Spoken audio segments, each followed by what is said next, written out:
Assalamualaikum warahmatullahi wabarakatuh, sahabat yang dirahmati Allah.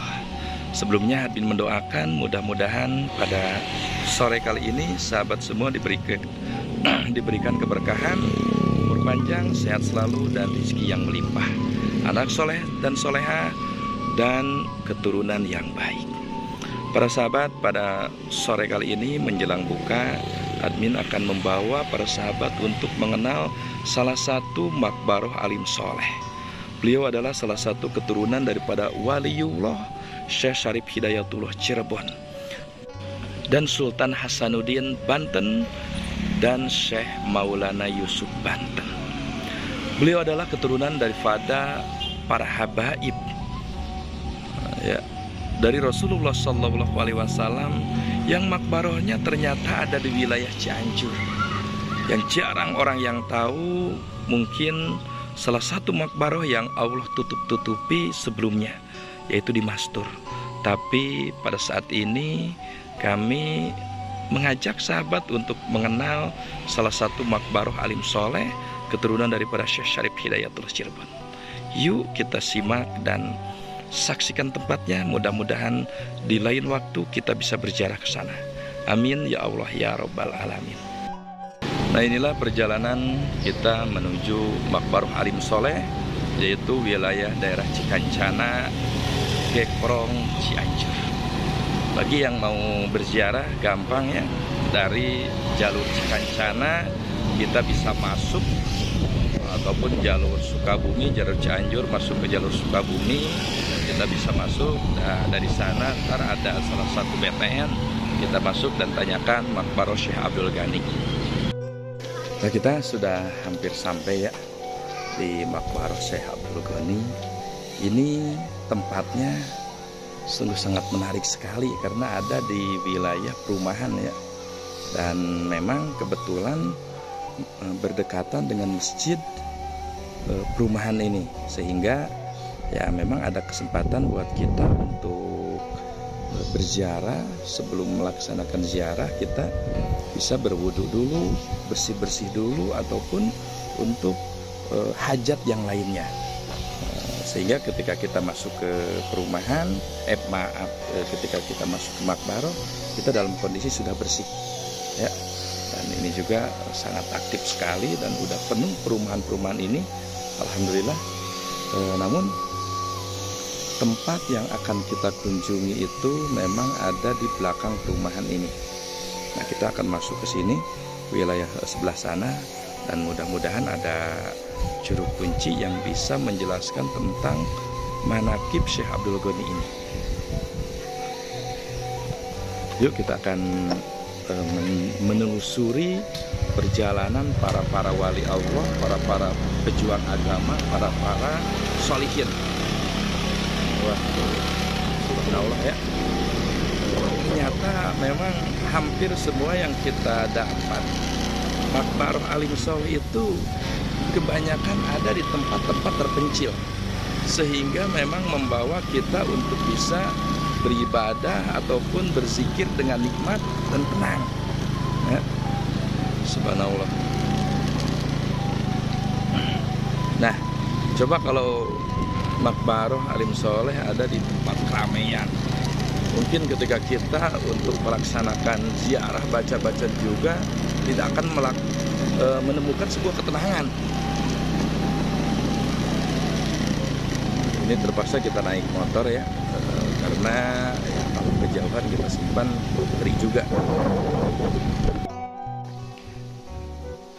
Kita juga ketika masuk ke wilayah-wilayah tempat ziarah, ternyata suasananya sangat sejuk sekali, indah, tenang. Dan bagaimana kita tidak akan melaksanakan ataupun merasakan ketenangan? Coba lihat, kita bisa melihat hijaunya padi, dan sebelah sana itu adalah gunung gede. Wah, pokoknya nikmat sekali ya. Sebelum kita masuk ke area makbaroh, kita akan lihat-lihat dulu wilayah sekeliling, karena justru dengan alam seperti ini secara terapi akan membawa kita ke alam ketenangan ya. Jadi terkadang di tempat yang semakin ramai, orang sulit mencari sebuah ketenangan. Meskipun di sana semuanya lengkap. Ya. Makanan-makanan nikmat, area hiburan, tapi kadang pikiran kita, badan kita, hati kita sekali-kali tidak membutuhkan hal seperti itu. Saking capeknya menjalankan hidup, menjalankan kerjaan, menjalankan tugas, melakukan apa saja kegiatan-kegiatan kita sehari-hari, sehingga kita didorong akan suatu waktu untuk membutuhkan tempat yang sangat sejuk sekali, tenang sekali. Badan ini butuh rehat, pikiran ini butuh istirahat. Tidak patut kita terus-menerus untuk mendorong badan kita, tubuh kita ke sesuatu yang benar-benar sifatnya sibuk. Ya, jadi kata Syekh Ibnu Athaillah As-Sakandari mengatakan, izbin, simpanlah wujudaka fi ardil humum, dirimu ke tempat yang sangat tenang sekali untuk melepaskan penat kehidupan, untuk melepaskan segala beban-beban hidup. Itu kita butuhkan seperti itu. Ya, tidak harus full 24 jam kita harus capek, karena badan juga butuh istirahat. Nah, ini adalah masih kedengar ya khas Ramadannya dulag anak-anak yang memang sebenarnya di setiap tempat sekarang udah agak sedikit menurun ya. Nuansa Ramadan itu udah sedikit menurun sekarang. Dulagnya sudah nggak ada. Mungkin karena ya teknologi semakin maju, orang lebih enak di kamar sambil melihat HP, nonton YouTube dan segala sebagainya. Nah, alangkah kita patut ya sekali-kali kita melihat suasana alam, apalagi yang ada di wilayah Makbaroh Alim Soleh, agar kita mendapat sebuah dua keuntungan. Yang pertama, kita menikmati alam tersebut. Yang kedua, kita bisa tahu sejauh mana perjuangan ulama-ulama pada waktu itu.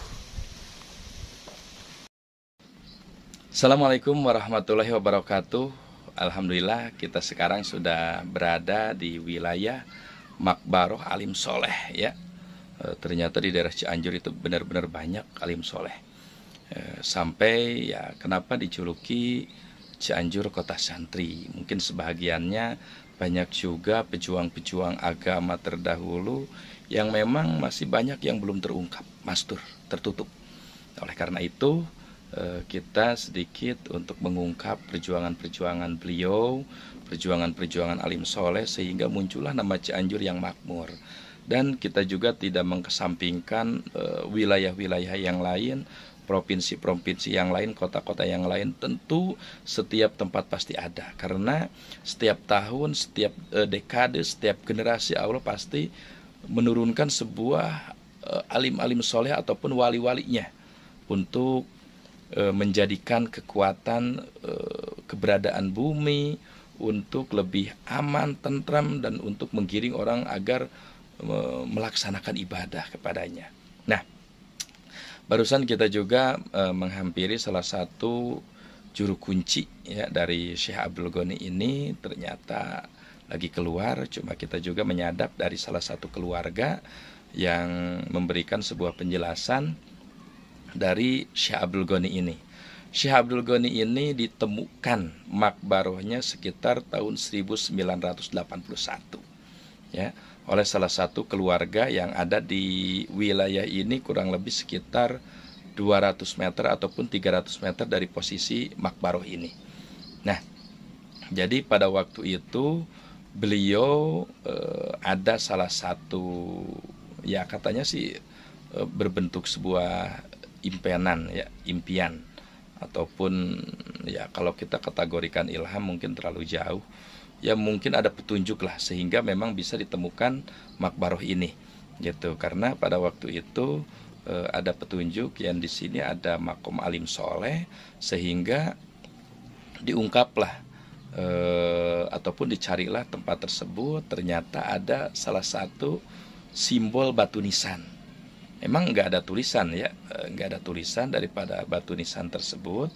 Cuma ketika diungkap ternyata ini adalah Syekh Abdul Ghani. Kenapa di sini bisa terungkap adanya alim soleh? Karena sebelumnya pengakuan daripada salah satu juru kunci yaitu Kiai Haji siapa barusan kita agak lupa. Jadi Pangarsa Mama Gelar dan Pangarsa Mama Angnu sering ziarah ke sini. Cuma pada waktu itu tidak memberikan sebuah penjelasan makbarohnya di mana ataupun namanya siapa pada waktu itu, katanya gitu. Kata kalau nggak salah Pangarsa Ang Allahumma shalli ala sayyidina Muhammad. Lupa maaf ya. Nah, setelah itu kesininya yaitu adalah sebuah petunjuk untuk makam Syekh Abdul Ghani ini. Nah, kenapa sampai ini ketahuan makbarohnya Syekh Abdul Ghani? Selain daripada memang ada perjalanan Pangarsa Mama Gelar dan Pangarsa Mama Angnu untuk ataupun sering berziarah ke sini, dan ya kita juga sering menemukan ya di Kerawang yang kemarin kita buka juga ada salah satu makbaroh alim soleh, tapi pada waktu itu sampai sekarang masih belum terungkap namanya ya. Itu juga Mama Gelar dan Mama Angnu memberikan sebuah simbol di sini ada alim soleh gitu kan ya, kalau mau ziarah jari aja ke sini. Nah, sama seperti di sini juga. Nah, akhirnya Pangarsa Ang Aceng kalau nggak salah ya menemukan makbaroh di sini dan disambut baik oleh Pangarsa Habib Fuad.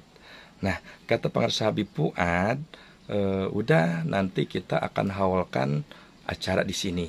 Nah, setelah gitu kata juru kunci di sini, kenapa kalau kita mau hawalkan harus tahu namanya dulu dong Pangarsa Habib? Ya kata Pangarsa Habib Fuad, ya kita ungkap saja. Nanti saya akan berjuang untuk mengungkap nama tersebut. Ternyata Pangarsa Habib Fuad akhirnya pergi ke Robitoh Jakarta ya, sehingga nama Pangarsa Mama Haji Abdul Ghani ini ada di silsilah Robitoh Jakarta. Jadi dari keturunan Syekh Syarif Hidayatullah, Sultan Hasanuddin Banten, Syekh Maulana Yusuf, sampai ke Syekh Maulana Yusuf itu kalau kita tadi ungkap ataupun lihat itu sekitar buyut ya, ataupun bau ataupun jangkawareng kalau bahasa Sunda silsilahnya. Nah, inilah alim-alim soleh yang memang terungkap di sini. Nah, sehingga ketika diadakan sebuah hawal di sini dan ada perwakilan daripada Cirebon yang hadir ke sini, dan katanya pernah mengungkapkan juga kalau seandainya mau ziarah ke Cirebon cukup saja di sini, karena di sini juga ada salah satu keturunannya. Subhanallah ya. Jadi kita menemukan begitu banyak pelajaran di sini. Ternyata keturunan alim soleh itu ternyata ada di sekitar kita. Cuma kitanya saja yang tidak tahu. Ya, dan semoga mengungkap daripada sejarah ini bagian daripada kita tafakur alam dan memperkenalkan kepada publik ternyata banyak pejuang alim-alim soleh yang ada di sekitar kita dan di wilayah terdekat kita, sehingga kalau kita mau ziarah sangat dekat sekali ya, karena mereka ini adalah keturunan daripada waliullah, dan bagian daripada keluarganya juga itu adalah bagian daripada waliullah juga. Nah, alangkah baiknya kita juga berziarah kepada yang dekat di sini sebelum kita melaksanakan ziarah-ziarah yang kejauh. Ya, nah itulah salah satu yang bisa kita ungkap silsilah dari Syekh Abdul Ghani ini, dan mudah-mudahan kita ketika ziarah ke sini ya kita mendapatkan intinya ridho dari Allah dan pengampunan dari Allah. Ketiga, mempunyai rahmat dari Allah. Nah, yang keempatnya, yang kelimanya, mudah-mudahan kita mendapatkan sebuah keberkahan. Karena berkah ini sangat penting, bagian daripada hidup kita, kelancaran kita, mungkin bagian daripada doa kita, keberkahan daripada bakti kepada orang tua, berbakti kepada guru, ziarah ke alim soleh, dan membuat kebaikan, sholat sunat, dan sebagainya kita tidak tahu. Itulah bentuk keberkahan dari Allah yang dituangkan kepada kita, sehingga kita tidak sadar kelancaran hidup kita, kenikmatan hidup kita, berbagai cita-cita Allah kabulkan, mungkin bagian daripada itu. Karena kita tidak patut ya untuk mengakui segala sesuatunya itu hasil kita. Ya, karena anggaplah kita orang yang kotor, orang yang bodoh, orang yang ceroboh. Andai kata ada doa yang kita yang terkabul di hadapan Allah, mungkin itu diamini oleh nenek moyang kita, seorang alim ulama, ahli ibadah, ibu kita seorang yang patut beribadah, soleha, ataupun dari amal-amal yang lain mungkin, ataupun orang yang dibantu sehingga mendoakan kita dia tak tahu. Ya, jadi intinya teruslah melaksanakan kebaikan, karena kebaikan tidak akan mengkhianati kita. Assalamualaikum warahmatullahi wabarakatuh. Nah, kita sekarang akan memasuki wilayah tempat Makbarah Syekh Abdul Ghani. Tapi ketika kita mau masuk, kita juga sudah menemukan sebuah pohon beringin, ya. Nah, dikarenakan Pangarsa Mama Gelar dan Pangarsa Mama Angnu itu lebih suka menanam pohon beringin di setiap tempat-tempat yang dianggap tempat tersebut istimewa. Kita bisa menyaksikan pohon beringin yang ditanam di beberapa tempat seperti di Gentur, Gelar, seperti di Gentur, di Gelar, dan di tempat-tempat yang diistimewakan. Ya, kita juga mendapatkan di Kerawang, di Pamijahan, itu simbol pohon beringin itu apa, ataupun selalu ada. Entah ya, memang karena pohon yang sangat rindang sekali sehingga bisa menaungi yang ada di bawahnya. Tak apa maknanya, simbolnya kita juga nggak tahu. Nah, bismillahirrahmanirrahim. Ini adalah salah satu saung, ya. Mungkin awalnya ini untuk istirahat yang ziarah, tapi pada saat ini ada perombakan kayaknya. Jadi, mungkin ini kena getaran gempa juga, sehingga ya memang bekas-bekasnya dikumpulkan sementara di sini. Nah, bisa kita akan lihat tempat yang kena gempa, ya, karena memang di sini memang radius gempa juga, dan kita nanti akan melihat salah satu keturunannya. Kita akan lihat ke sampingnya dulu. Ternyata di sini juga memang tempat makbaroh mungkin keluarganya ataupun orang-orang sini, ya, sehingga ada keuntungan yang sangat luar biasa ketika makbaroh bersandingan dengan alim-alim soleh yang sering diziarahi. Coba apa manfaatnya yang kita gali? Karena doa orang yang hidup itu sangat dibutuhkan oleh ahli kubur, ya. Nah, sehingga kalau dekat alim-alim soleh, seenggaknya banyak kan yang ziarah ke alim soleh, sehingga kebahagiaan, Fatihahnya kebagian, bacaan-bacaan Qur'annya kebagian, zikir-zikirnya kebagian, sehingga itu merupakan sebuah keuntungan yang sangat luar biasa. Maka alim soleh itu memberi keuntungan ketika adanya memberi keuntungan, sudah tiadanya pun tetap memberi keuntungan. Nah, assalamualaikum warahmatullahi wabarakatuh.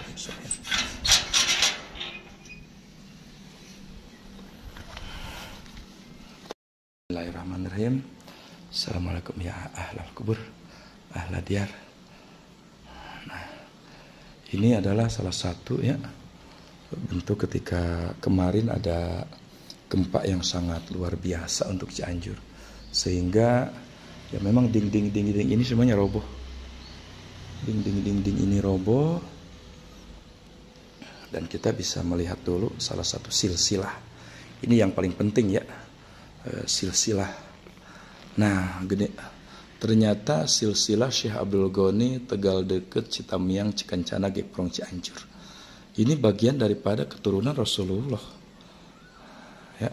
Kalau kita melihat dari sana, baginda Rasulullah Shallallahu Alaihi Wasallam ke Siti Fatimah Zahra dan ke Sayyidina Ali Al Murtado, ke Al Husain As-Sibta radhiyallahu an, Syekh Ali Zainal Abidin, Syekh Muhammad Al Baqir, Syekh Ja'far Shadiq, Syekh Ali Al-Uraidi, Syekh Muhammad Jamaluddin, Syekh Isa An-Naqib, Syekh Ahmad Al-Muhazir, Syed Ubaidillah Ali Al-Mubtakir, Muhammad Maula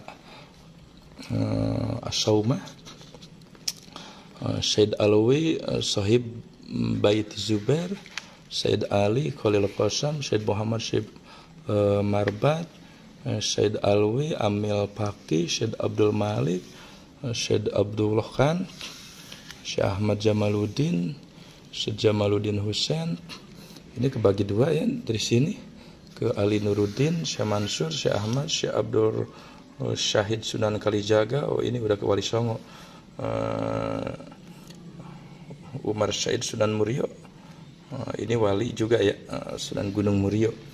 Yang kesininya nanti kita akan melihat ketemunya di mana nih. Syed Mubarak Zainul Alam, terus ke Syed Ahmad Basan Jainul Alam, Malik Ibrahim Gresik. Syekh Abdurrahman Arumi Sunan Maja. Ini ke para wali-wali yang ada di Pulau Jawa ya. Syed Ali Nur Alam, Raden Usman Haji Sunan Ngundung, Syed Abdullah Syarif Hidayatullah Gunung Jati Cirebon ya. Sultan Hasanuddin Banten, Maulana Yusuf Banten, Raden Ali Mangkabumi Banten. Terus Pangeran Yunus Raden Mahmud, Syekh Syahid Syekh Abdul Ghani. Syekh Abdul Ghani ini ternyata dari Sultan Hasanuddin ya. Dari Sultan Hasanuddin Banten, berarti kakeknya uyutnya ini adik kakak dengan Syekh Maulana Yusuf, Syekh Maulana Yusuf Banten juga. Ya, betul. Nah, lihat ya. Jadi orang hebat itu punya silsilah keturunan dari orang yang hebat lagi. Tapi kalau kita ngelihat terus Syed Fadl Sunan Lembayung, Syed Ibrahim Zainuddin Al-Akbar Ibrahim Asmoro, kita kesini dulu. Maulana Ishaq Makdum, ini wali juga yang ada di Pulau Jawa. Syed Ahmad Rahmatullah Sunan Ampel, Ahmad Hisam Sunan Lamongan, terus Jainal Abidin Sunan Demak, Syekh Jafar Sodik Sunan Kudus, Hashim Syarifuddin Sunan Derajat, Syekh Ibrahim Sunan Bonang. Subhanallah ya. Sunan Ali Sumoziri, Sunan Fadilah Parapen, Maulana Sulaiman, Pangeran Kadilangu. Ternyata ini golongan daripada silsilah para waliullah yang ada di Pulau Jawa. Ya, dan Syekh Abdul Ghani yang kita jarahi sekarang ini adalah bagian daripada seorang ayah, kakek, uyut, bau ya kalau bahasa Sunda, ke Sultan Hasanuddin dan Jangkawareng ke Syekh Syarif Hidayatullah Gunung Jati Cirebon. Subhanallah. Nah inilah salah satu keutamaan daripada ziarah kita. Karena lebih tahu silsilah maka kita akan lebih kuat untuk bertawasul kepada waliullah tersebut. Nah di sini juga ada simbol ya, simbol gelar dan gentur. Karena kita akan ungkap mungkin ini ada kaitannya. Apakah Pak Mama Gelar dengan Mama Gentur pernah ziarah juga ke sini? Sebagai adab-adaban untuk bertawasul kepada waliullah, kita akan membacakan salah satu amalan daripada habaib. Bismillahirrahmanirrahim. Salamualaikum ya sada minar rahmani yakshakum ibadallah yazinakum qasadnakum talabnakum tu'inuna tugisuna bihimmatikum wa zadwakum wa ahbuna wa antuna tayakum adayakum fala hayabtum zanni fahasyakum wa asyakum saidna idatainakum wa puznahi nazurnakum faqumu washfa'u fina ila rahmani maulakum asanu mazaya min mazayakum Asana dra asyara ma takshana wa takshakum salamullahi hayyakum wa innullahi tarakum wa sallallahu maulana wa sallama tainakum al-mukhtari syafi'ina wa munqiduna wa iyyakum. Salatu wassalamu alaika ya syahidi ya Rasulullah khud biyadi qallat hilati azikni. Mungkin ini salah satu sholawat yang memang khusus untuk dibacakan di sini. Bismillah, kita minta izin dulu ya untuk memperkenalkan salah satu wali Allah dari keturunan Rasulullah Shallallahu Alaihi Wasallam. Ternyata banyak juga ya wali-wali yang mastur, yang tertutup, yang jarang dibuka dan hanya orang-orang yang tahu, yang memang dibukakan pintunya oleh Allah Subhanahu wa Ta'ala untuk mengetahui alim soleh tersebut. Bismillahirrahmanirrahim.